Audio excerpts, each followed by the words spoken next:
Apa yang paling penting dalam sebuah bisnis? Bagaimana sebuah bisnis bisa berkembang, bisa terus maju, bisa terus survive, dan bahkan grow terus. Yang membuat bisnis tersebut bisa grow dan berkembang terus adalah because they know exactly how the customer needs and how they actually sell the product to the customer. Jadi intinya perusahaan-perusahaan yang berkembang terus, perusahaan-perusahaan yang maju terus adalah perusahaan-perusahaan yang mengerti apa yang menjadi kebutuhan customer dan bagaimana cara menjual produk mereka kepada customer. Nah, dalam video ini saya akan share kepada Anda, ya, khususnya bagi Anda pemilik bisnis dan CEO ataupun Anda sebagai pemilik usaha. Basically, you need to know the psychology behind people. Ya, kita harus mengerti psikologi atau behavior tentang seseorang ataupun bahkan kita sendiri. Ada satu sales yang bilang, "Bu, ini kredit cardnya Bu, mau bikin sekarang Bu. Bu, ini silakan tanda tangan di sini saja. Ibu bisa langsung dapat approval untuk mendapatkan kredit card ini. Bu, mau coba Bu? Ini kebetulan kita punya produk bagus, ada diskon dan sebagainya, ada promo." Nah, biasanya kalau kita di-approach dengan cara seperti itu, normally secara umum kita bilang, "Nanti deh, ya nanti aja deh. Iya, ya nggak sekarang ya, nanti deh gitu. The more they try to sell you, the more you get away. Ya kan? Semakin mereka sangat semangat menjual kepada Anda, menawarkan produk kepada Anda, semakin semangat, semakin benar-benar punya, benar-benar rasa antusias sekali, semakin Anda kabur. Orang tidak suka dijualin, tapi orang suka beli. Betul kan? Anda dan saya suka membeli produk. Coba kalau kita jalan-jalan ke mall, pasti kita beli ini, beli itu. Ya walaupun kita dari rumah bilang, nggak usah beli nih, nggak usah beli nih. Pokoknya kita nggak, udah dihemat saja. Yang tidak perlu, tidak usah beli. Tapi pada saat kita jalan-jalan, kita lihat toko, apalagi tulisan sale 50%, buy one, get two, misalnya gitu. Minimal masuk, tiba-tiba beli. Kan gitu ya. Berarti kita itu, termasuk saya dan Anda, adalah suka membeli. Mau produk, mau service, ya apapun kita suka beli. Mau beli di offline, mau beli di online, mau beli di, ya manapun. Ada di grup, ada yang menawarkan ini, ternyata bagus dan memang cocok, kita beli, kan gitu. Ya kita nggak enak juga kita beli, kan. Basically kita suka beli. Tapi kalau caranya dijualin, "Pak, ini Pak, barangnya Pak. Coba Pak, ini kayaknya bagus Pak. Ini barangnya Pak, kita punya fiturnya seperti ini, benefitnya begini. Nanti deh. Oh ya, terima kasih informasinya. Pak, mau lihat dulu Pak, ini brosurnya Pak." Ya mungkin kita lihat dulu, iya. Tapi untuk kita beli, mungkin nanti dulu. Ya, jadi orang tidak suka dijualin. Nah, jadi kalau di perusahaan Anda, cara jual tim sales Anda seperti ini, pantesan banyak customer yang kabur. Pantesan banyak customer bilang, "Nanti saya pikir-pikir dulu, nanti saya ngobrol dengan istri saya, nanti saya ngobrol dengan tim saya, nanti saya kabarin lagi." Nanti saya kabarin lagi, 95% yang saya suka alami adalah, nanti saya kabarin lagi artinya saya tidak akan kabarin lagi. Nanti saya akan telepon lagi ya, nanti saya akan kabarin lagi ya. 95% prospek yang bilang seperti itu tidak akan kabarin lagi. Jadi itu cuma janji-janji surga. Itu pengalaman saya, nggak tahu pengalaman Anda seperti apa. Apakah Anda mengalami seperti itu juga? "Nanti ya, saya kabari lagi ya. Nanti ya, saya let me get back to you." Ya, 95% tidak kembali lagi. Gitu. "Nanti ya, coba saya kasih infonya ya, kalau memang saya mau." Ya, jadi ya itu the polite way, cara yang sangat sopan untuk menolak Anda secara halus. Artinya mereka tidak butuh, tidak percaya dengan Anda, tidak merasa teriyakini dengan, walaupun Anda sangat antusias sekali jualan, mereka tidak sangat teriyakini. Jadi ya udahlah, untuk menjawab dengan sopan, karena kan orang udah usaha, masa sih langsung ditolak, kan kasihan juga. Ya udahlah, ya nanti ya, mungkin saya pikirin dulu, right? Orang nggak suka dijualin, sukanya beli. Nah, konsep ini ya itu sebetulnya sudah menjadi satu psikologi setiap orang, termasuk saya dan Anda. Nah, pertanyaan, kalau saya masih pakai cara lama, "Ini Pak, bagus Pak produknya Pak. Ini Pak fiturnya bagus Pak. Ini benefitnya bagus Pak. Mumpung kita lagi ada promo Pak. Mumpung hari ini hari terakhir Pak." Tetap aja customer tidak beli karena tidak mau dijual kayak cara begitu. Jadi gimana? Orang suka beli. Orang tidak suka dijualin. Jadi orang kan suka beli, ya. Artinya orang itu suka beli, maksudnya gimana? Kalau saya jalan-jalan ke toko buku misalnya, atau ke toko merchandise, toko pajangan, toko bunga, saya apa yang saya lakukan?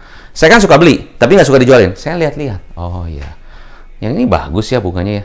Salesnya cuma bilang, "Ya bagus Pak, Bapak Lagi cari bunga untuk siapa? Ya, untuk istri saya. Oh iya Pak. Acara khusus Pak? Atau ulang tahun atau gimana? Ya, kita sudah anniversary 20 tahun. Oh ya, selamat ya Pak ya. Iya. Cari bunga yang bagaimana yang Bapak suka? Oh, yang begitu. Iya kan?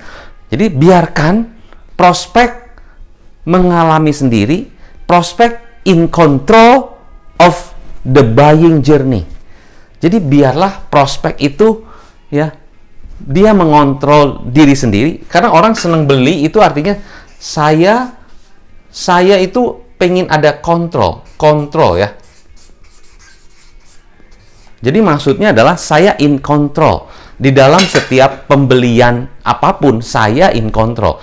Saya suka barang ini, saya lihat sendiri. Ini misalnya saya beli satu produk makanan. Oh, produknya bagus, kemasannya bagus, expiry-nya jauh, lalu harganya juga saya bandingkan dengan beberapa kompetitor. Kan saya yang pilih. Akhirnya saya pilih dan akhirnya saya beli. Ya kan? Mau beli satu atau mau beli dua tergantung gitu kan. Tapi saya yang mau in control, bukan orang salesnya. Dan orang tidak senang dikontrol sama orang sales untuk, nih Pak, bagus Pak. Ya mungkin untuk sekedar suggest, oke. Tapi tetap saya dalam kontrolnya. Saya yang mengontrol, saya mau beli apa, saya suka yang mana, saya mau beli satu, mau beli dua, itu gimana saya. Kan gitu. Anda begitu nggak? Pasti begitu. Mau beli, misalnya Anda lihat satu marketplace. Bagus ya, ketik kata kunci. Saya mau cari misalnya produk apa nih? Produk kamera gitu ya. Cek kamera. Oke, merek ini, oke, dapat tuh foto-fotonya. Setelah itu ngapain? Ya journey-nya kan kita sendiri yang atur. Setelah itu saya lihat reviewnya, bagus ya, ulasannya juga bagus. Terus ada tokonya gimana? Officially, oke. Terus berapa banyak yang terjual? Kan saya lihat dulu. Setelah saya mengalami sendiri, lalu saya kontrol. Oke, barang ini kayaknya saya masukin ke checkout lah. Setelah masukin ke checkout, nanti mungkin kalau agak siang sedikit, saya agak senggang, baru saya bayar. Kan saya yang kontrol. Kecuali ada trigger, Pak, kalau barang ini tidak dibayar, maka tidak jadi, maka promonya hilang. Mungkin mempercepat saya untuk action. Tapi tetap saya yang kontrol. Kita bisa saja men-trigger sebagai orang sales, ya, tetapi tetap mereka yang harus mengontrol journey dalam membeli produk ataupun jasa. Nah, itu adalah hal yang sangat essential, yang kalau Anda tahu ini, itu namanya adalah psikologi di balik orang membeli produk. Psikologi di balik orang membeli produk atau jasa. Nah, kalau Anda tahu ini, ya, by the way, saya ajarkan ini di dalam training-training saya, coaching program saya, supaya tim sales Anda mengerti. Bukan hanya jualan produk, bukan hanya jualan service, mau produknya B2B, B2C, produk service, whatever, mau kepada siapapun, mau ke owner, mau ke director, mau ke pemilik bisnis, mau kemanapun, kalau Anda tahu ini, it's easy to close. But if you don't know this, the concept, ya, susah. Ya, customer-nya nggak mau. Ya, customer-nya pikir-pikir dulu. Ya, customer-nya bilang nanti. Ya, customer-nya dan sebagainya. Ya kan? Jadi akhirnya apa yang terjadi untuk sebuah bisnis? Akhirnya, berapa banyak sales yang Anda hilang gara-gara cara closing-nya tidak tepat. Atau mungkin customer bilang gini, itu sih saya udah tahu, ya pasti kan kira-kira bakal cerita gitu kan, nanti ada promonya, nanti ada benefitnya kan, terus nanti ada bilang gini, oke Pak, mau yang ini apa mau yang itu? Mau beli yang ini, mau yang itu udah cara lama. Ya, dari zaman dulu pun cara jualan closing kan begitu. Pak, mau yang biru apa yang merah? Pak, mau dikirim hari ini apa besok? Customer udah tahu. Ya kan? Dan itu customer sudah bisa baca gerak-geriknya. Belum tentu dia akan oke juga. Nah, tapi cara yang saat ini, yang sekarang udah zaman teknologi, zaman digital, ya, era zaman sekarang, ya, cara kita closing pun berbeda. So, if your business want to grow, if your business want to scale terus-terusan, ya, the way you close to your customer must have a different strategy. Otherwise, customer sudah tahu cara Anda, dan mereka sudah tahu bagaimana cara menolak dengan sopan, akhirnya apa yang terjadi? Tidak jadi penjualan. Tidak jadi penjualan, akhirnya bisnisnya tidak ada omset. Tidak ada omset atau berkurang omsetnya, sementara biayanya tetap atau bahkan meningkat, apa yang terjadi? Profitnya berkurang. You don't want to happen in your business, right? Nggak mau itu jadi bisnis Anda kan? No. So, untuk membantu Anda, memudahkan Anda bagaimana cara closing, ya, dalam video ini saya akan sharing ada 3 hal supaya membantu Anda closing dengan lebih efektif lagi. Right? Ingat, orang tidak suka dijualin, tapi suka beli. So, tugas Anda sebagai seorang sales, saya sebutnya by the way tidak sales, tapi it's closer. Right? Closer artinya membantu orang untuk membeli produk yang mereka suka. Tugas kita hanya membantu saja. Biarkan mereka yang jadi salesnya. Biarkan mereka yang jadi salesnya. Jadi, teknik pertama adalah biarkan prospek jadi sales. Biarkan prospek jadi sales. Maksudnya gimana? Kalau kita beli sesuatu, kan kita mesti meyakinkan diri sendiri ya. Contoh kalau kita beli sesuatu lah, kita jalan-jalan ke satu toko kan, mau beli sepatu gitu kan. Terus kita cuma lihat sepatunya, pegang-pegang, terus tanya sama diri sendiri kan, bagus ya kayaknya ya, harganya berapa sih? Oh segini. Terus kita coba kan? Ya mungkin SPG-nya diem aja di situ. Boleh saya coba? Boleh Pak, silakan. Coba. Terus lihat sendiri, keren juga ya, bagus juga ya, dicoba jalan. Oh iya ya, terus baru tanya kan, ini ada diskon nggak? Lagi nggak ada Pak. Tapi Pak, keren banget Pak. Oh iya sih, keren juga ya.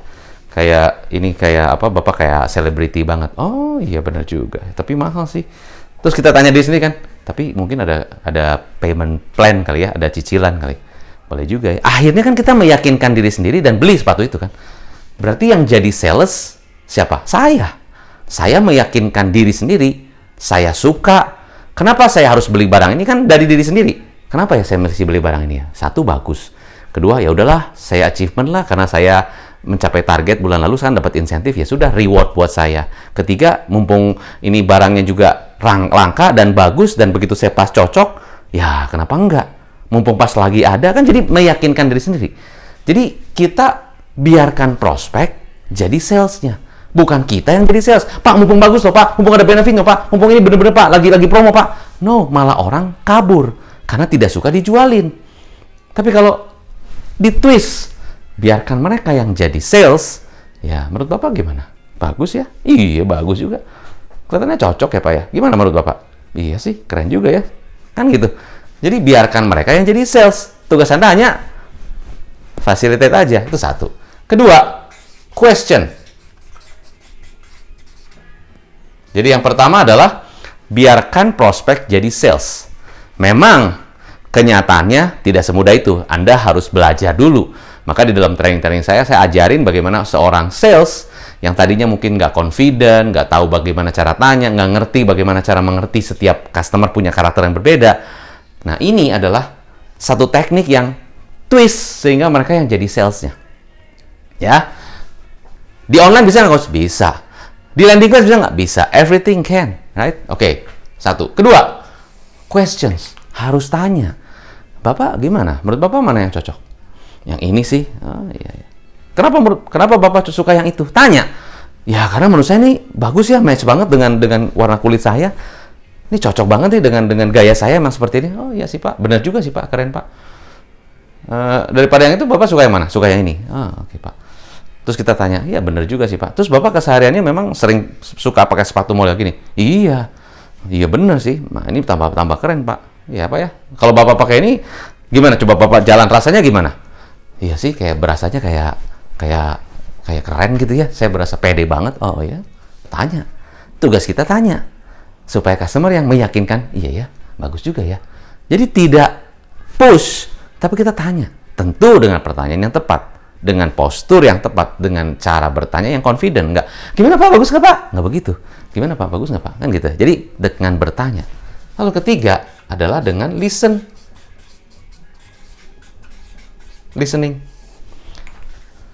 Dengerin aja. Oh iya. Ya. Jadi ini memang lagi promo ya? Iya Pak, lagi promo Pak. Dan lagi promo ini kan nggak setiap kali ya Pak ya. Jadi menurut Bapak gimana Pak? Ya mumpung lagi promo kayaknya bagus juga ya. Iya sih Pak. Kalau saya nanti mungkin belinya nanti lagi mungkin karena sini lagi ini nih, lagi apa, banyak pengeluaran juga. Oh ya nggak apa-apa Pak, terserah Bapak. Tapi menurut Bapak yakin mau nanti. Akhirnya kita cuma dengerin. Iya sih, harusnya mending sekarang ya. Maksudnya gimana Pak? Ya mendingan sekarang sih.